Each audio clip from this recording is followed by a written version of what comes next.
Alright guys, so for today's video we're just going to relax. We're gonna have a nice chill session, relax on the beach kind of vibes, crack a cold one with the boys, and just look at some of the things that we probably missed out in the Genesis event update. There were a few things in there and some bug fixes that will appeal to some of you guys, so let's see what's in store. And speaking of store, let's look at the event store. It's been a usual thing to expect some deals in the event store, but I don't think most of us were thinking that all collection event skins would be returning. If you look closely, skins from the Override event from Season 4, which is the Octane, Pathfinder, Arthur 1 and the Spitfire skin, the Iron Crown event from Season 2 for Watson and the Hemlock skin, and lastly the Lost Treasures event from Season 5 with the Caustic and the R99 skin are returning with a discounted price. All returning legendaries will be $12.50 with the bundles going up to 2,000 coins, giving you a legendary weapon and legend skin, while the epics are going for 700 coins. Continuing with the event skins, there were more than what was shown in the trailer. Some of you will have noticed stuff like the G7 skin, the Gibraltar skin, and the Free Watson skin in there, but if you look closely, there was also some that some of you might have missed out, like this epic Sentinel skin, the Free Eva 8 skin that Gibraltar is holding in this cutout, and here's a better look at this epic Pathfinder skin that we'll be getting. If you didn't know, for any new players, there is an option to buy whichever skin you want, so you don't have to buy the packs and gamble your chances to get what you want. Just remember, when you are using your crafting metals, the price is double from what it would originally be. Lastly, with the free items you can get, I made a quick mention in the last video, but I will say it again. You can now earn up to 1,600 points daily on the price tracker. Normally it used to be 1,000 points, but now it is different. Alright, so moving on with the balance changes, there was some of the hitbox changes that were made. I know most of y'all would have skipped past this unless you main these legends, but it's good to know where was changed so you can be more prepared when you come up against these legends. So when looking at Revenant's hitbox, what was said was slightly slimmed down in the midsection, arms and legs. When looking closely at it, it actually looks more in line, meaning his hitbox actually looks like how it would fit his player model. The most noticeable one is his midsection. A small part looks like you could shoot through it, but overall, Revenant really needed this change. If you didn't know, he has the third biggest hitbox in the whole game with no real movement based abilities to help him counteract that. So hopefully this should bring him up to line with most of the legends. Looking at lifeline now, the areas that was changed is the legs and the waist. Looking here, the difference isn't really that noticeable at all. You could kind of see it in her waist if you was to be looking at her face to face.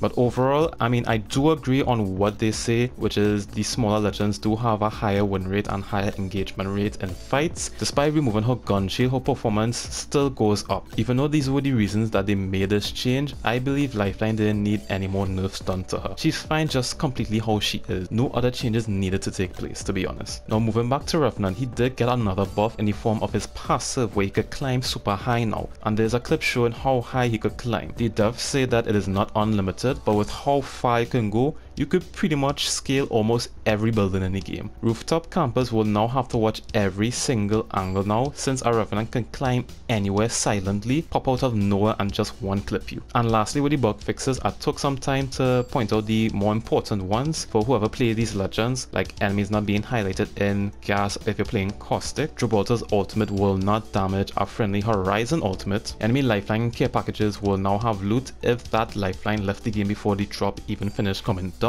Fix obstruct ADSing while using a 3x on the bow playing as Octane, allowing more places for rampart walls to be placed down. Players can no longer fall under the map while using the turret in certain slopes. And for ranked, this was so long overdue. They fixed the bug where if you start ranked on a new split, you have to play your first match on your old rank before it actually resets to your new rank. Meaning if I was to finish Diamond 4 last season, in the new season, the new split, I would have to start in Gold 2, but the bug prevents me to start Gold 2 and I have to play one match still in Diamond 4. It was very annoying, especially if you had friends of different ranks and you just had to play that one game without them. And pretty much that is it. The event goes live on Tuesday the 29th. Most likely the time of the event will be 1 PM Eastern time. What are you guys hyped for the most in this event? Comment down below and let me know. Also like the video if you enjoy and subscribe to help the channel grow and for more Apex Legends content. I hope you all are doing great, keeping it 100, and I will see all of you all in the next video. Later.